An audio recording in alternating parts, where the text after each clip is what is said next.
So AI becomes a way to get to market faster, better, more cost effectively than anybody else. And that's how we think about it. We don't put any constraints on it, to be honest.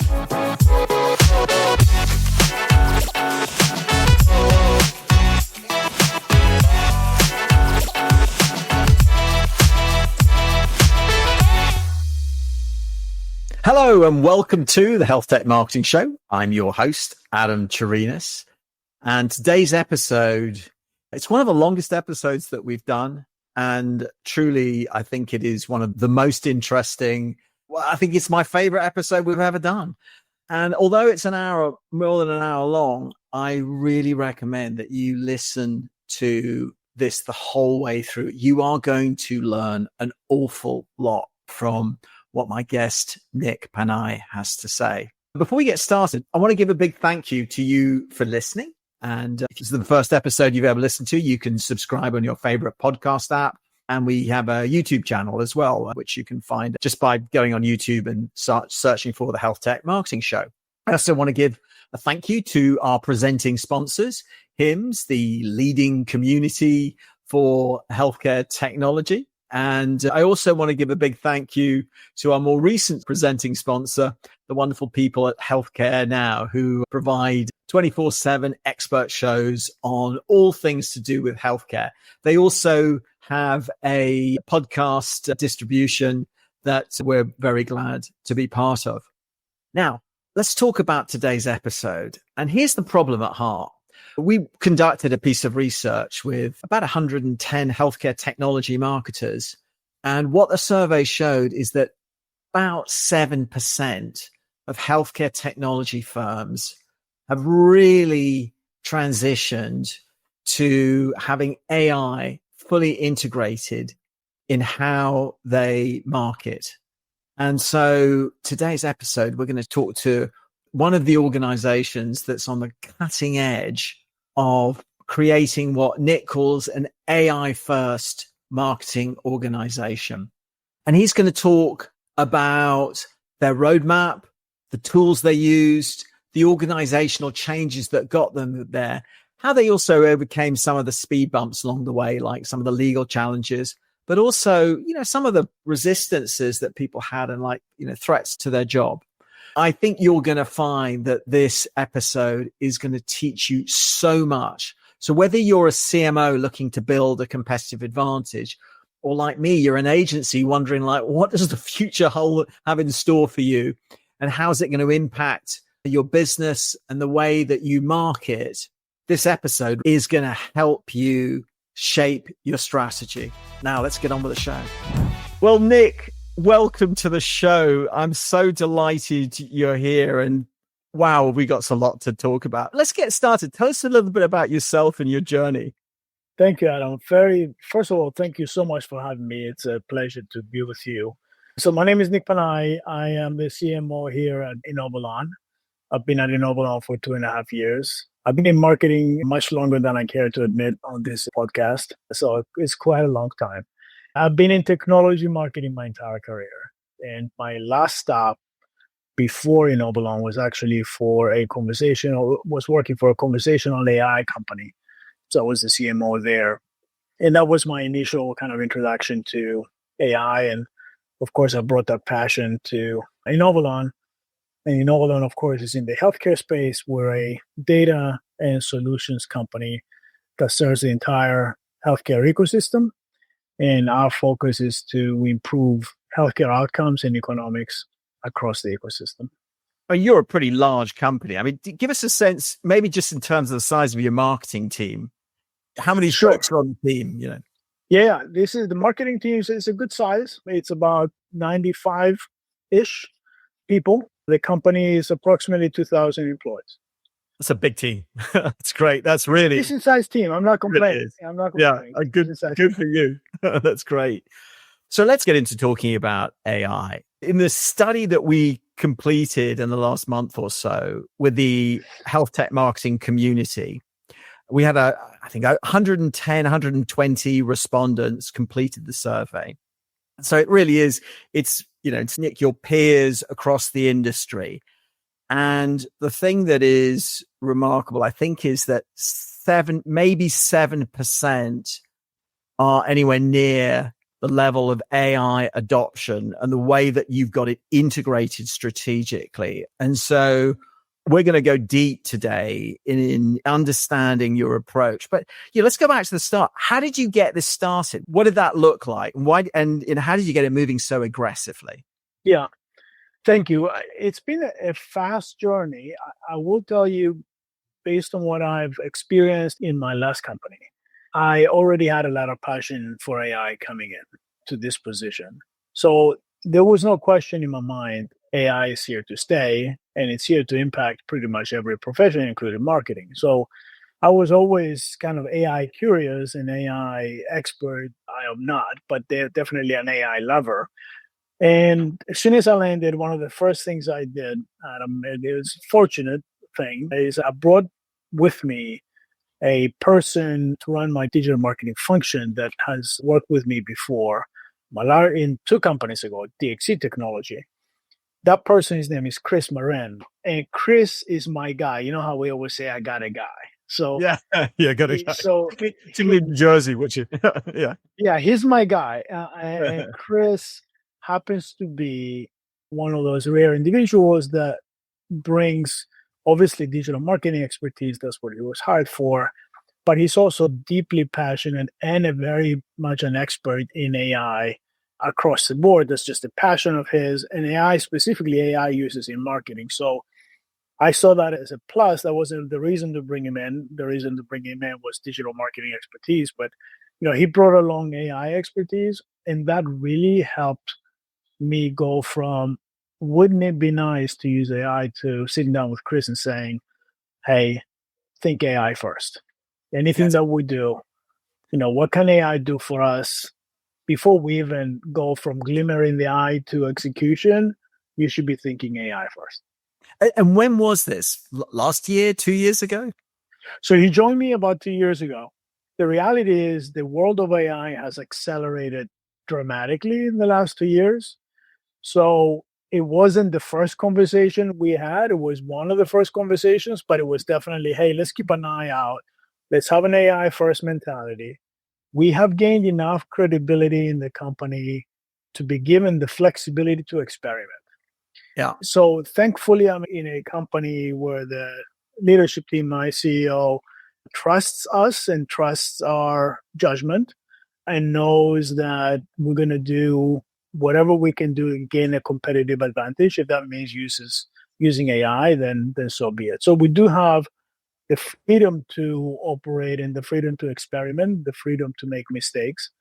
And honestly, that's all we need is we just need the license to go at it and go at it fast.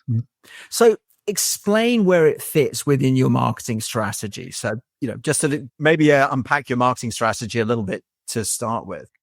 Yeah, look, the way we're organized is probably not atypical. We have a shared services model. So the way we go to market is in the healthcare space. So our product marketing function serves those segments by putting out a marketing plan.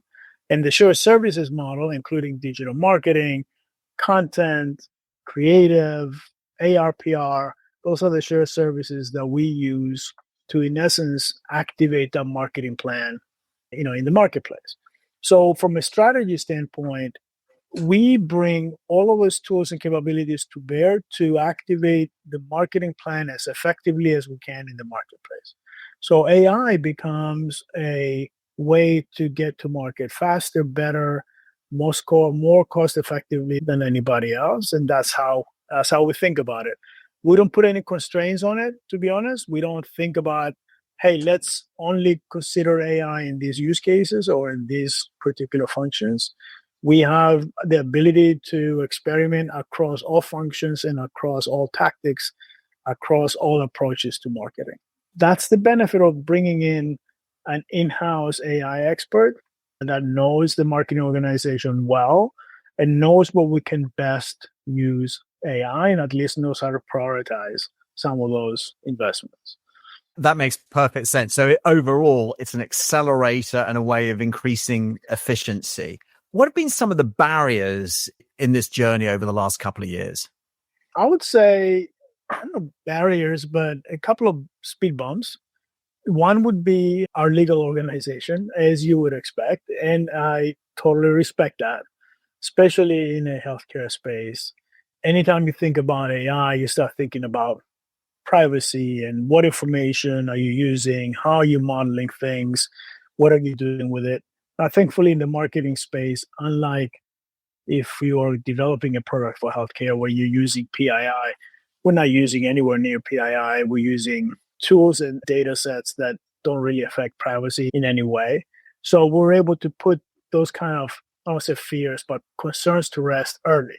Because we're able to say, here's the sandbox that we will play in, and we will stay in this sandbox. And it's all commercially available, widely available information. We just use it in a smart way. So that was the first speed bump, I would say.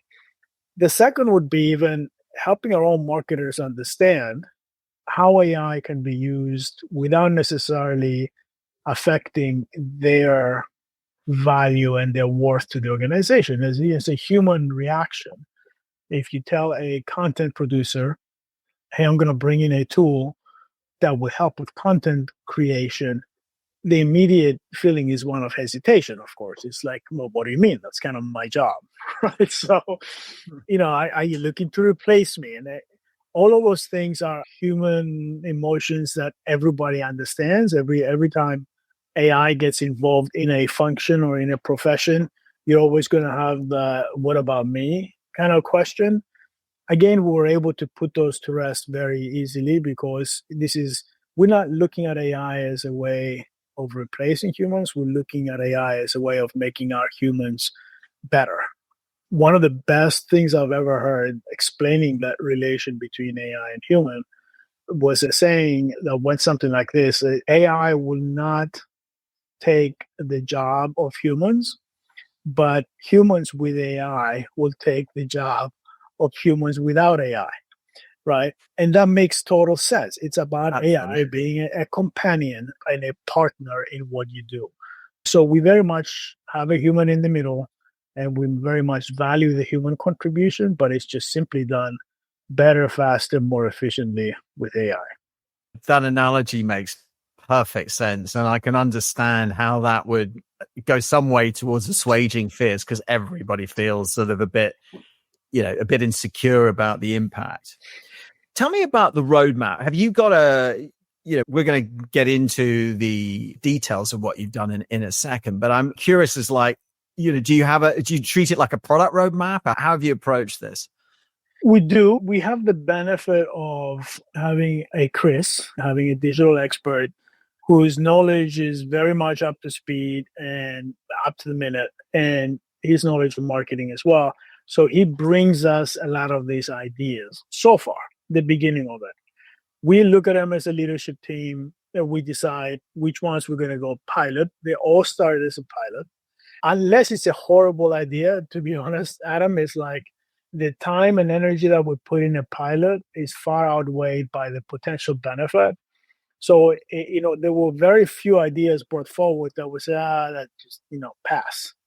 Very few ideas. I can't even remember. I remember a couple of discussions, but I can't remember what they were exactly.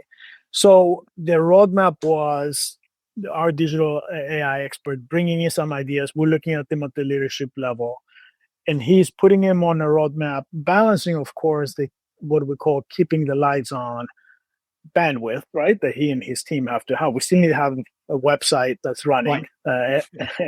And the marketing automation platforms and email platforms and all of that. So we don't want any of those to be kind of sidewiped for this, but we also want to invest in AI in a very significant way. So that's the only gating factor is, do we have the bandwidth to do one more pilot, right? That's so far been the case. Since we've been doing this and we've gotten everybody kind of on board and a lot of people excited, we've now formed an AI Tiger team that has a person from each function.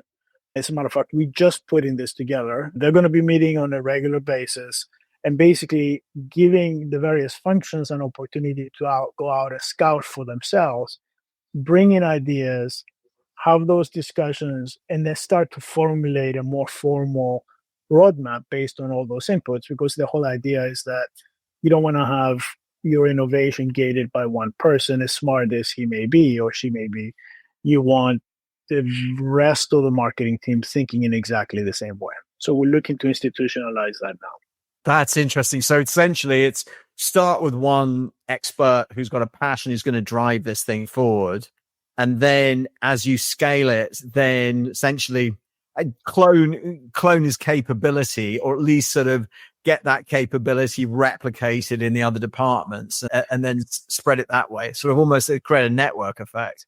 Yeah, for sure. And maybe less so capability, more so scouting and bringing in new potential tools. I see. I don't think anyone, I'm not going to be looking for somebody in product marketing to become an expert in AI, but I'm going to be looking at somebody in product marketing to let us know if there's an AI tool that's specific to the use case of product marketing, should be something we should take a look at. Yeah. Chris is one person. I want to be able to fan out. And there's more tools than hours in the day for us to be able to scan everything. So it's about somebody who knows the function and knows the company and goes, hey, you know what, given our current posture, this is something we should be looking at. Let's dive in a little deeper on this. Can you kind of go through some of the kind of killer use cases where the adoption is accelerated and you're really seeing an impact? Yes. So let's start with content, right? That was the first area that was a natural area for us to look at.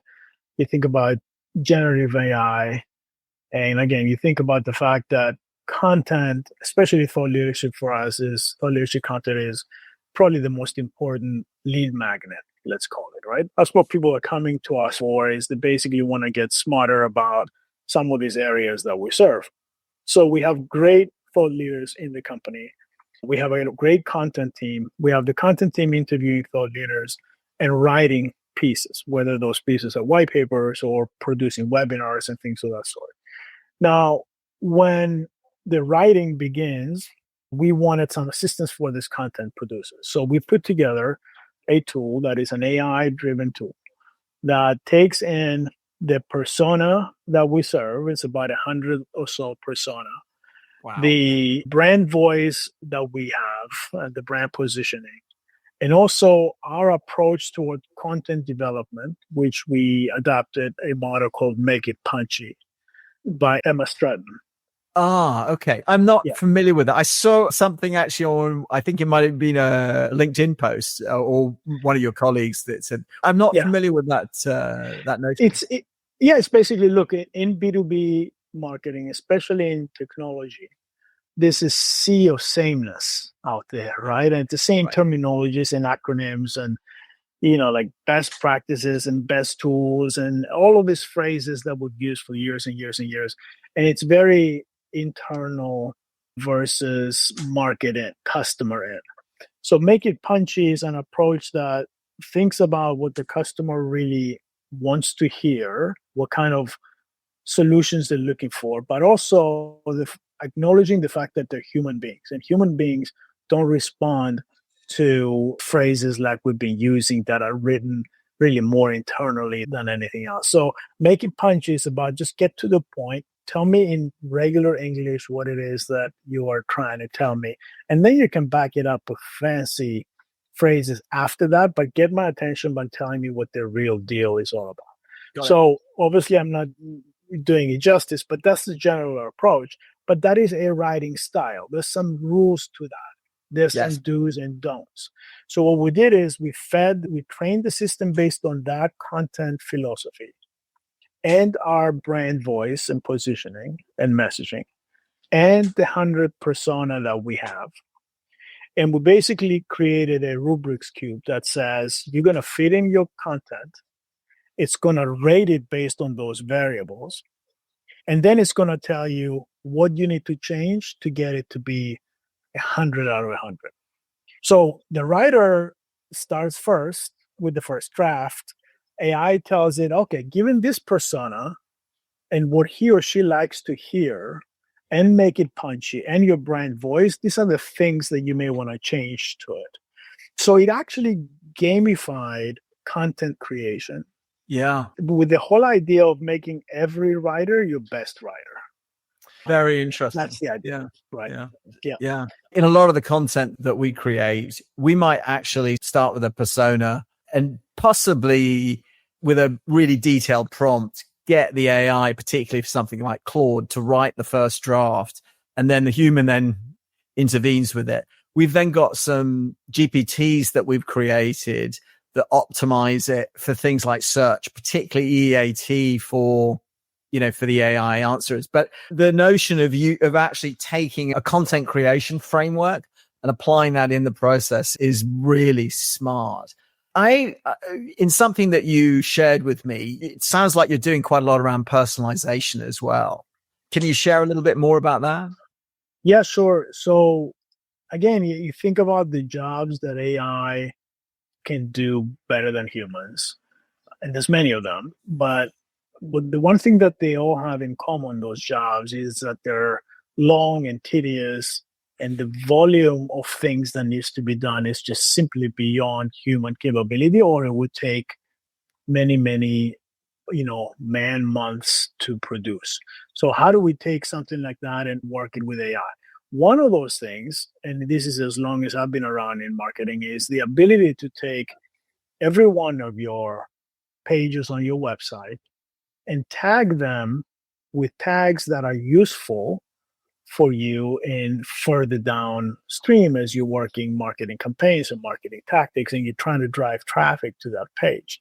So we've in essence taken all 1,000 or so pages on our website, created an AI tool that basically scans the content and tags it with the funnel stage, the business unit or the segment that is trying to appeal to, the persona that would find this relevant, what kind of content this is, and other predefined topics and free-form tags that our team kind of came up with.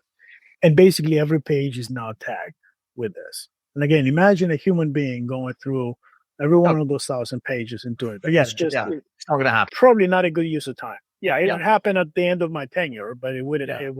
It wouldn't. So it can be done well. Yeah, it wouldn't be done well. It wouldn't be done consistently using a consistent set of tools. Again, you can maybe brute force it by give it to some outsourcer and say, hey, put 50 people on this. But then there's 50 slightly different interpretations of this, right? Yeah. And how do you figure out the persona and all of that without AI? So, well, why even do that, right? Because once you do that, then you feed your marketing automation system with that information so that when your demand generation function or people who are building campaigns are building a campaign, you can recommend what pages would be relevant for a particular campaign, or a campaign can basically drive traffic to 5 pages. You'll know what 5 pages to go to because you want to optimize for a particular persona or a content type or something like that. And very importantly, you analyze your web traffic later. You try to figure out not only what pages people went to, but again, you look at things like what personas were attracted to your website and why. And did you have a good match between what you thought the right persona was going to come to or not? And you make adjustments to that. So it's going to be the gift that keeps on giving. Again, this is not something that would be possible without AI. Yeah, I can see a million different use cases for that. I mean, for applications of that. Yeah, for example, you could create personalized email sequences for different personas and based on those tags. That's really smart. I've not heard that one. That's great. You also, I believe you guys are using agents to create ads. Can you talk a little bit about that? Sure. So that was also one of those cases where you try to find areas where AI could really help. The art and science of pay-per-click advertising is one of those areas that until now you kind of have to outsource that to an agency, right? I mean, it's just there's so much there to go through before you determine what to write in that ad block if you're doing it right. So we thought that that was a perfect opportunity for AI, and not just AI in general, but agentic AI. So that was one of those first experiments of agentic AI for us.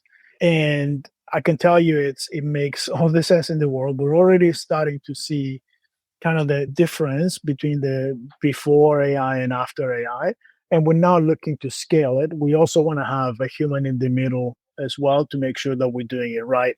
But just to kind of summarize, you have, in essence, multiple agents, which the whole idea is almost kind of a specialization of labor, right? You take one agent who is responsible to scan the whole marketplace for what competitors are saying and bring that back.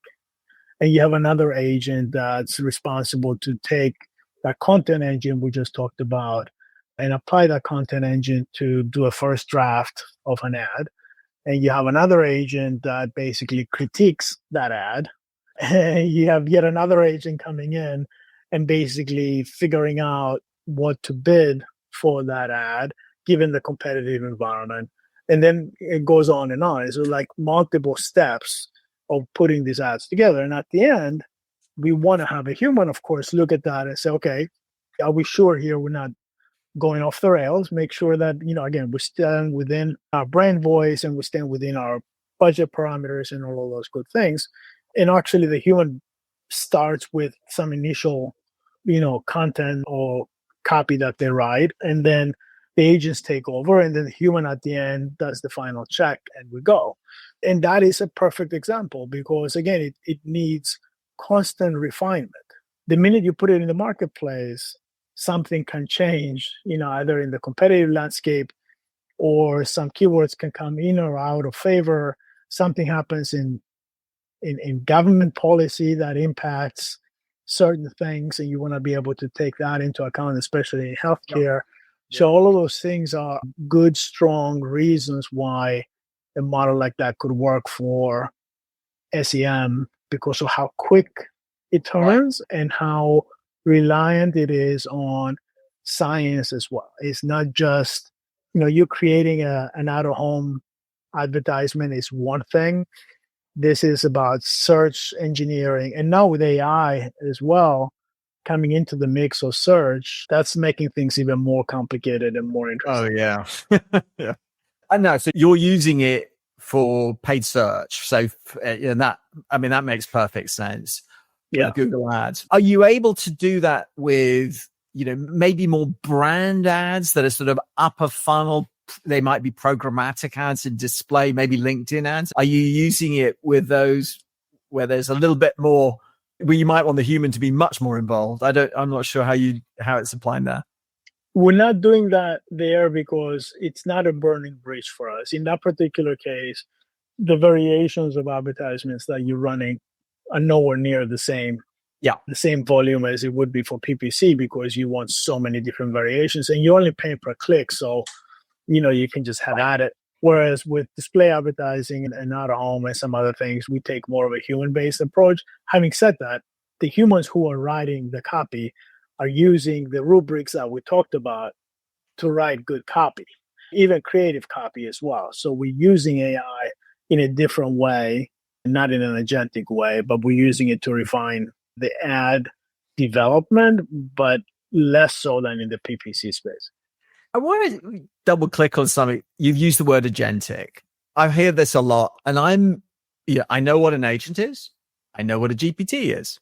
Agentic is like, it also sounds to me like something where I think you ask 20 people what agentic means, you're going to get 20 different answers. What is agentic? But I've got a two-part question for you. What does agentic mean? And the other thing is in one of the documents you shared with me, you talk about GPT as a zero shot. I didn't understand that. Yeah, so I'm going to give you the non-technical person's understanding. Good, please do. Yeah, because I'm sure I'm technically not correct. But I mean, if I were to just generalize, agents are basically software models with varying degrees of autonomy. And they're equipped with specialized tools and knowledge. By definition, AI right now, it's all about specialization, right? We don't have general AI yet. So, I mean, ChatGPT is general AI, but most AI systems are very finely refined on what it is you train them on. So Agentic basically takes that concept and says, great, I'm going to train 5 different agents on 5 different parts of the problem. I'm going to send them off to do their part, and I'm going to bring back the answer at the end. Right. So instead of trying to figure out one general AI system that will have the answers to every part of PPC advertising, I didn't create it, Chris did, created an agent that goes out and searches for competitors. That's all it does. It knows the competitors, it searches for competitive ads, it brings back the intelligence in a certain way. And then I created another agent, or Chris did, that goes and critiques the ad that was written. And that's all it does. So it's easy to develop the specialization. But they're all working towards the same end, as opposed to multiple ends. They're working towards the same end. You stitch together an answer at the end. And that's how you go at it. And zero shot is really the idea that ChatGPT, for example, and models like it, like Gemini from Google, they're built to be able to comprehend the question, understand what it is, obviously, that you're trying to get to, and then use pre-existing knowledge to go synthesize an answer for you on models that they're on information that they haven't been trained on yet. So one of the best examples I heard was, like, I don't know if you use Google Photos. I use Google Photos. Google Photos uses, obviously, AI to do face recognition, right? And you basically actually train it. It's like, oh, this is Nick's face. And it goes and does some measurements and it looks for Nick's face and it kind of figures it out. So it's been trained on my face. Whereas with zero shot, I may ask it, who is Nick Panayi? Nick. Yeah. Find Nick Panayi. And they'll go like, okay, have understanding, have context of what you're trying to do, and use other methods to find you without necessarily having been trained on who you are. Yeah. That's probably not the best example, but in general, that's what it is. It's the gist of it. It's zero shot in that it hasn't been trained on this data set that you're asking about, but it's able to use pre-existing knowledge to go synthesize an answer for you. Yeah. That's a great explanation. And, the way that you've described it, agentic versus a GPT, reminds me of an analogy that I heard somewhere, which is, ChatGPT is like having a fantastic specialist consultant that you can only interact with through chat, maybe through voice, but, basically through chat. Whereas an agentic approach is like hiring McKinsey to solve a problem, where you'd have multiple departments. You might have the financial analyst analyzing certain aspect, a competitive analyst, and they all come together to give you a solution. And it's a much more comprehensive approach. Specialization of labor. In this case, it's specialization of AI agents towards a common goal. Yeah, makes perfect sense. I don't want to get too technical here, but I was really interested in the architecture, some of the tools that you've built, and you've developed this resource called Amaru AI. Is that right? Well, Amaru? Yes. Yeah, I don't know how to pronounce it. The name is, I understand, is an Inca god. And I think it represents the duality of human and God, I believe, in one. Oh, okay. Something like that. I'm not doing it justice. Chris, who is my guy, he was also born in Ecuador. So he used some of his heritage for that. And that is a platform that he has built called Amaru AI. And we're actually in the process of going from, okay, that's great, Chris. How do we then make sure others who are not as smart as you, meaning me and pretty much the whole marketing organization, figure out how to use this and what does it do? So what he's built, and again, he's thinking a step ahead, right? He's thinking, okay, so we have 15, 16 different AI pilots as we speak, and I can share some others as well. So amazing stuff. But if he's thinking down the line where we're going to need an AI for marketing place where all of the best knowledge is housed and all of that starts to share information among one another, right? So as opposed to just having a content AI thing and an image generation thing and a personalization web page tagging thing, if we were to bring some of these models together into one place, you have this great effect of the various models learning from each other as well, number one. And number two, it allows non-technical people to have a place where they can create workflows, multi-agentic workflows of their own. Like, for example, right? So it's supposed to be a no-code, multi-agent workflow, right? So he's got the ability to create prompts automatic. So as you know, in AI search, prompts are the most important thing. Absolutely. Right. I was trying to explain people, it's like what people are using ChatGPT or Gemini as a search engine, that's like 1/1000 of the value. It's almost like find me this. I can still use generic search engines for that just fine. It's still valuable in that I don't have to click from there. It gives me the answer.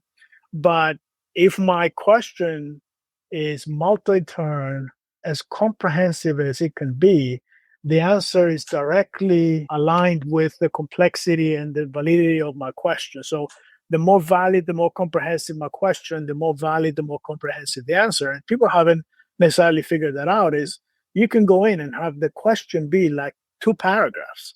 They say, I want this and this and this, but not that, and make sure you do this, and then don't do that, but do this, right? I mean, it's very, very complicated. And a human being will be like, hold on, I'm still on like step 1 of your question. The beauty of AI is the beauty of AI doesn't have that limitation. So it's the more turns you give it, the better.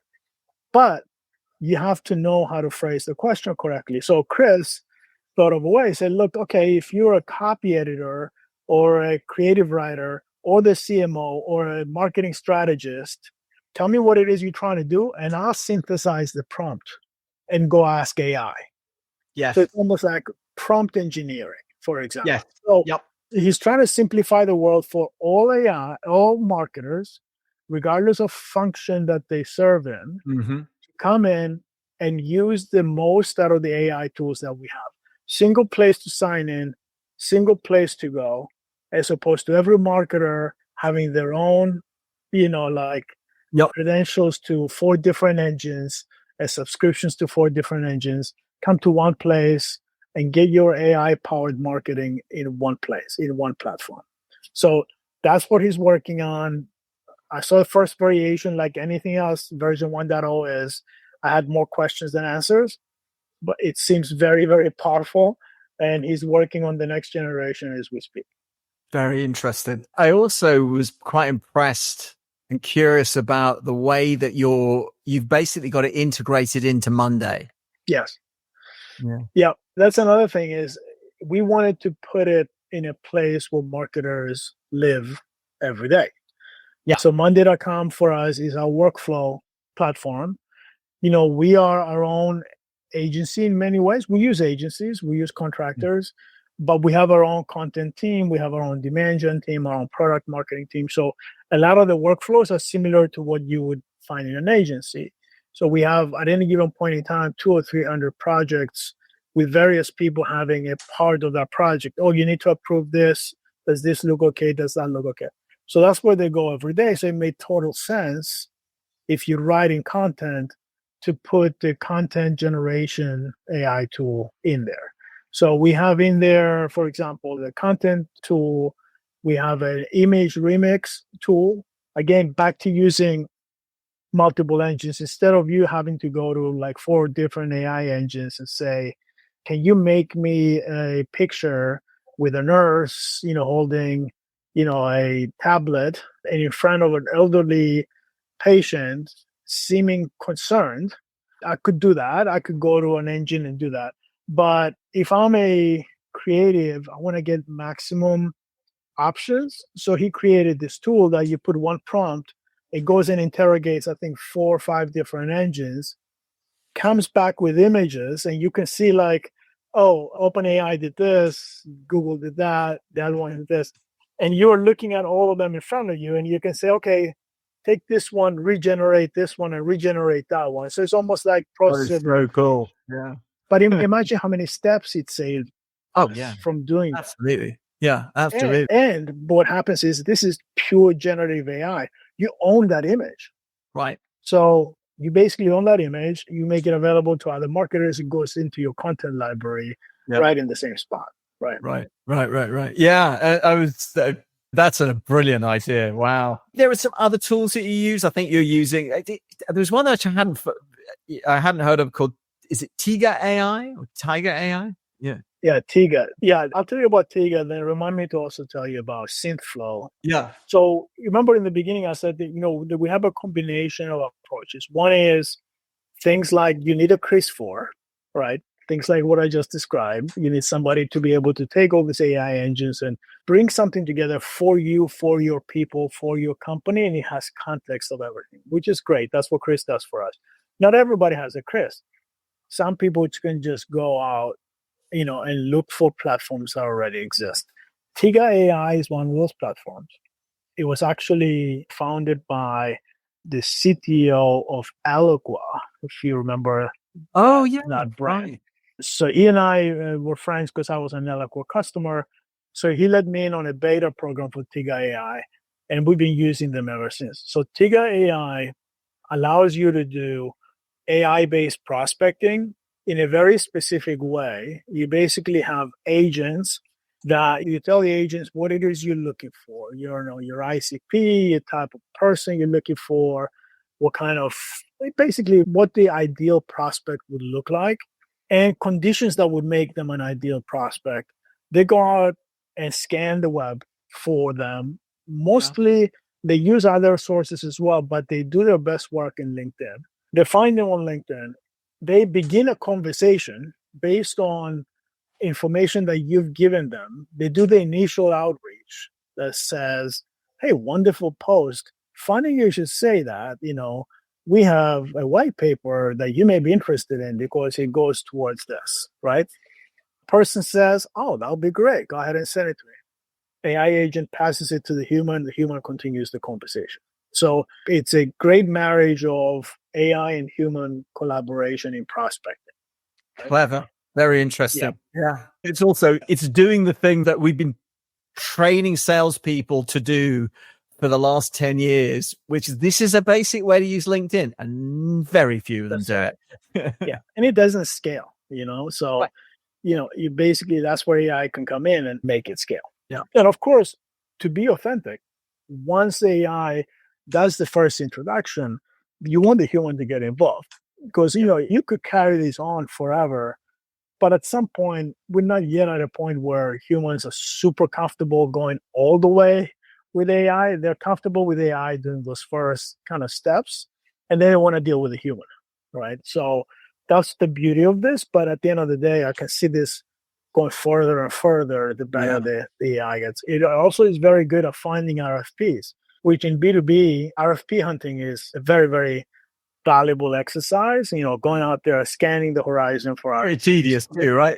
Yeah exactly, finding the ones that are most relevant for you, bringing them back, and again the human is going to take over from there. The other company that is also in prospecting that is very promising for us, is still early days, but we're starting to see some of the ROI. It's a company called Synthflow. So SYNTH Flow, Synthflow. They happen to be out of Germany, out of Berlin. They were relatively small when we started working with them a few months ago. They're growing by leaps and bounds.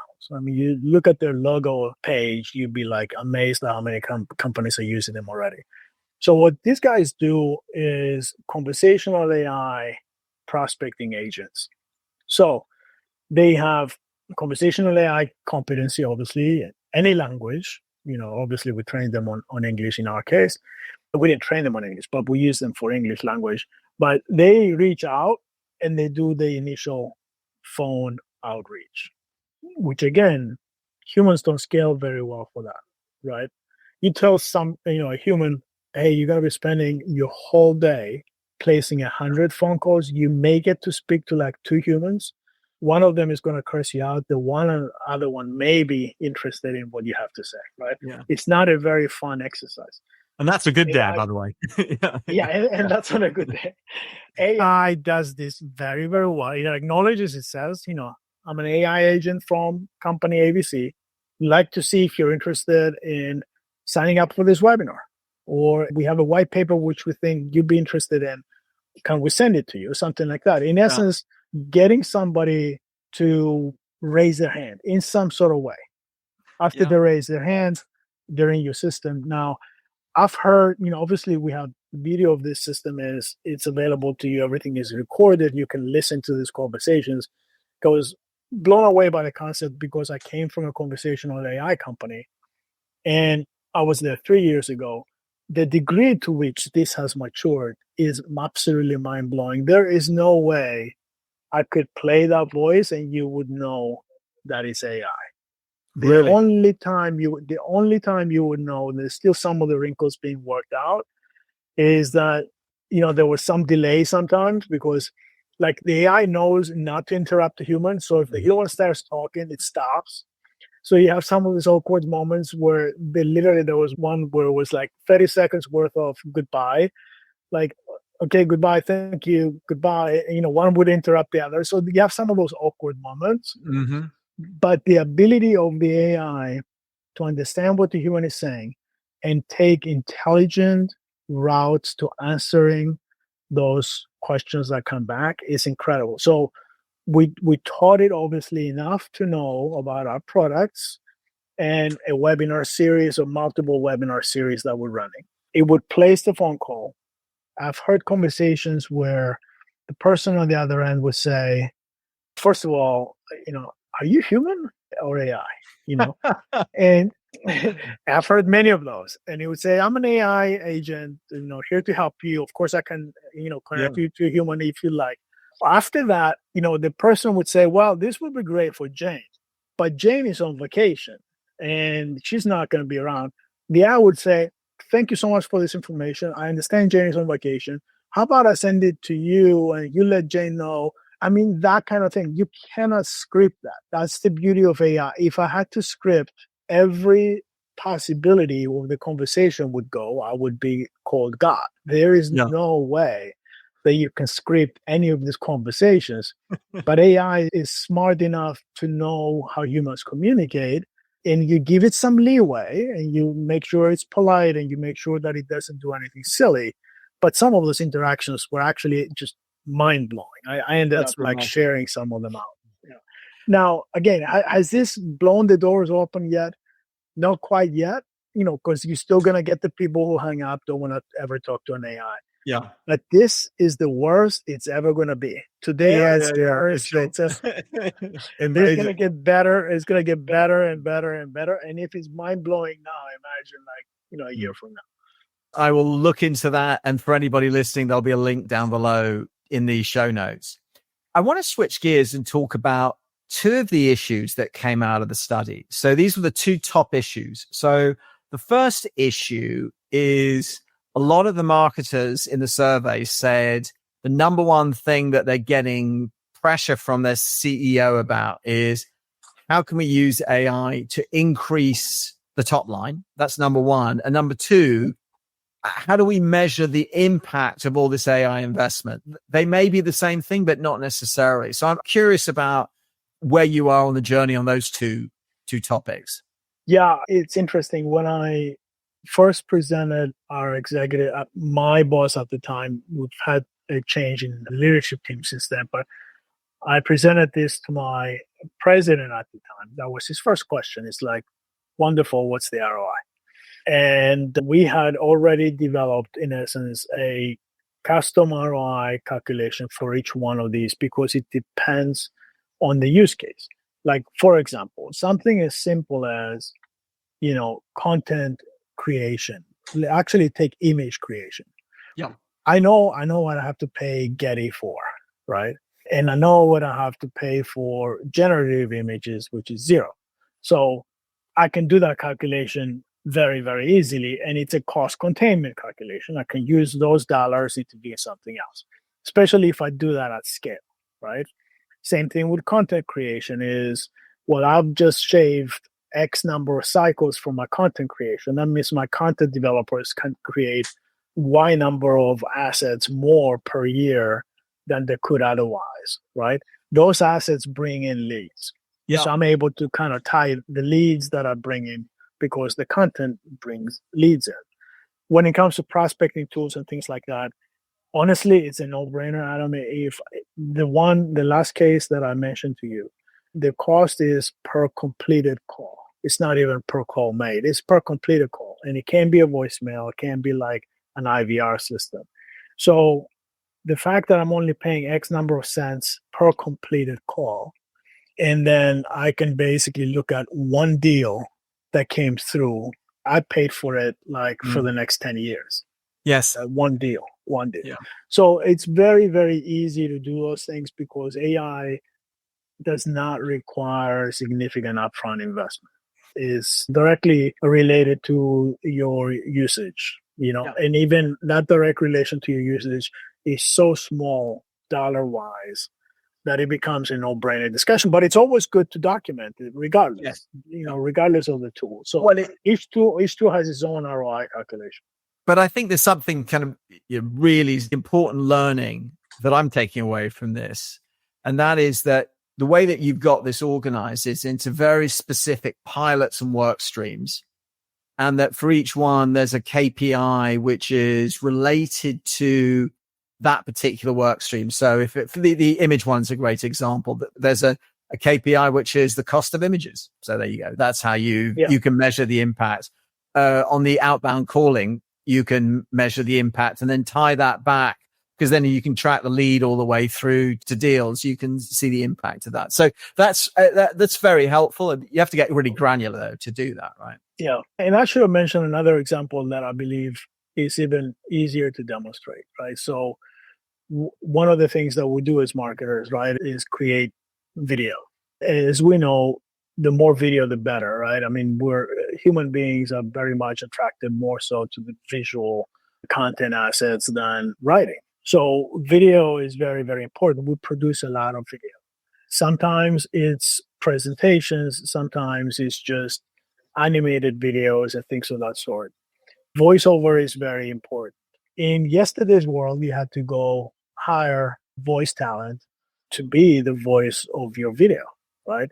You don't have to do that anymore. There's high quality AI voiceovers that can give you that the fraction of the price and a fraction of the time that it takes you to go to an agency to get 5, samples of voices, to pick one, to do the reading, to play it back, to go change.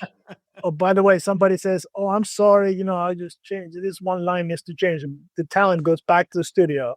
It's done with AI instantly. With the company, we use 11 Labs. Yes, I use them too. Yep. Yeah, 11 Labs is one. So that's a very, very straightforward AI.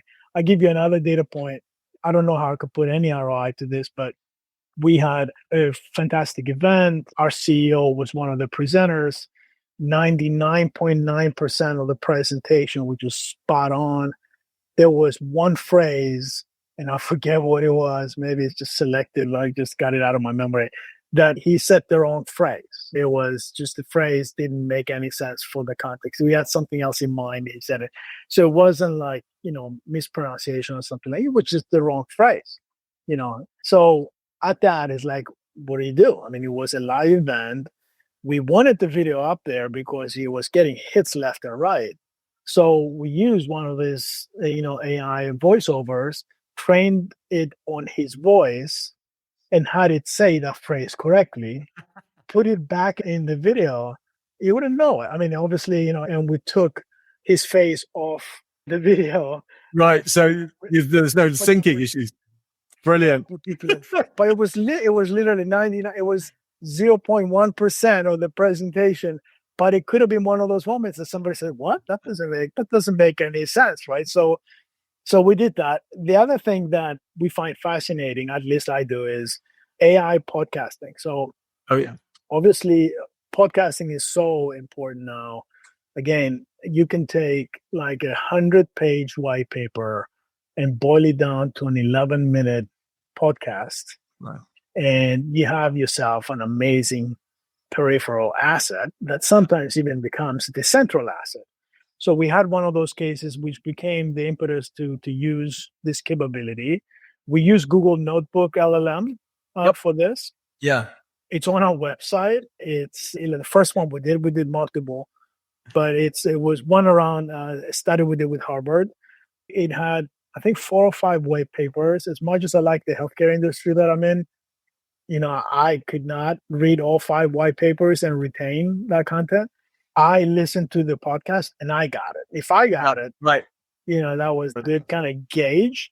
And it's literally 2 AI podcasters, a male voice and a female.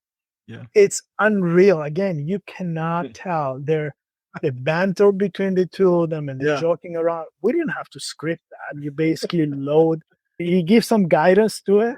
Now, the good news is you can say, make it funnier, make it shorter, make it longer, make it more serious. Yeah.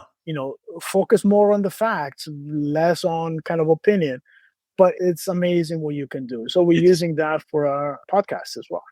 So I've got 2 closing questions for you. Yeah. By the way, I mean, we've been talking for an hour, and honestly, I could talk for another 3. You don't have the time for that. First question is a very personal one. So I run an agency. What's your advice for consultants, service providers? Now, obviously, you're probably, because of the size of your team, you probably don't use agencies as much as many other companies do. But what would your advice be for a firm like mine? Yeah, I would say be the Chris that others don't have. That, to me, knowing the art and science of marketing and understanding how AI can empower marketing is a huge value add to any company. And I can tell you, and I've done presentation, the deck that I shared with you, Adam, I presented, as I said, multiple times. And almost every single time people say, how do I get a Chris? I'm like, well, either you get a Chris or you get an agency that has a Chris, or is a Chris. So the agencies can play that. Many, many companies don't have the ability to have the size of marketing organizations that we're blessed with, right? So, but agencies can play a significant role. It's not just about producing stuff. It's about doing things more effectively, more efficiently, and producing stuff as part of the mix. It's really part of the mix going forward. Yeah. I'm reassured to hear you say it, because I completely agree with you. And any agency that's not figuring this out or is in denial about it, they're going to be in trouble. This is fundamental. Anyway, enough about the agency stuff. So as I mentioned, right, the vast majority. So you're on the sort of high end of the top 7% of marketers in our category in healthcare technology in terms of the way that you're using AI. What advice do you have for your peers in what they should be doing as they think about their journey? In addition to get a Chris, the second thing I would do is make sure your marketers are immersed in AI. They need to be comfortable themselves. They need to understand the role that AI has to play. And they need to ensure that their head is nowhere near the hole in the sand, because it's going to happen to marketing, but it's not a bad thing. It's a good thing. It makes us as humans focus on the things that we do better, and it lets AI, do the things that we don't like to do anyway. It just frees up our mind to do the things we like to do more of. The explosive opportunities for creativity. I mean, the fact that you can write what you want the video to be and then you see it play in front of you a few seconds later. I mean, what creative person would not love to have that? Which one of us has not had an idea, says, I know what the next video should be?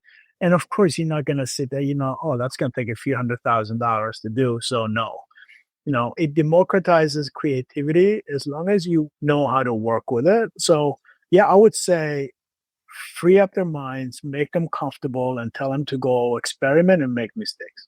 I think that is a great piece of advice to finish on. Nick, I am blown away by what you guys have accomplished. I found it completely inspiring. I know as an agency leader, I should probably be terrified by it, but actually I'm completely inspired by what you're doing. And I want to start an agency called Get a Chris. I'll send you a t-shirt. I think we're about to make one. Nick, thank you so much. Thank you. It's been a pleasure. Thank you, Adam. There's so much to unpack in what Nick had to say. And to help you with that, I've created a long form blog post which breaks down what Nick's talked about into set of actionable strategies that you can start to think about and help you sort of go through a similar journey to the one that Nick's gone through. But let me give you 4 key takeaways, things that really struck me. So first of all, don't just start with AI tools, start with AI first thinking. Don't just ask, how can AI help with this project? But what would this project look like if we designed it as an AI first project? This is a mental shift that I think is quite fundamental. You're going to have to kind of think about what that means a lot. It means a bit. The second thing is to build for each use case that you employ, think about how you're going to measure the impact. It's very hard to measure the impact of AI at an aggregate level. And so you're going to have to get granular. And I thought it was really interesting the way that Nick and his team have organized into, I think he said 20 different projects, 20 different use cases that they're working on. And for each one, there is a different way of measuring the impact of them that ladders up to an overall impact.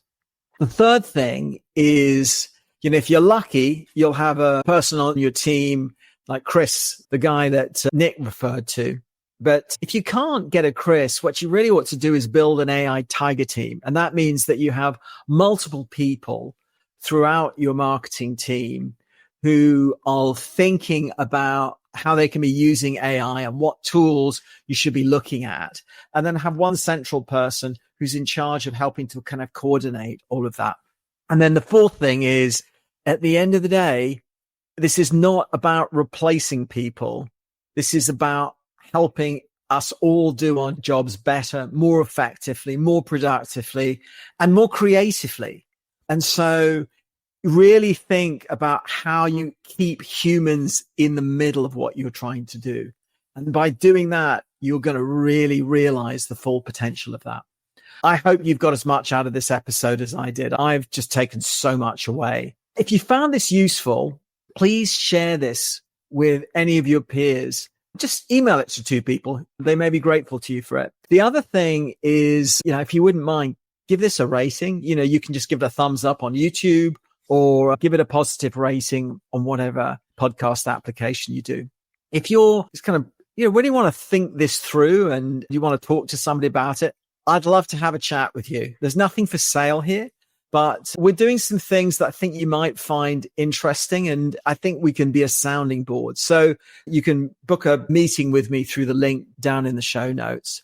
With that, I bid you adieu and look forward to seeing you on the next episode.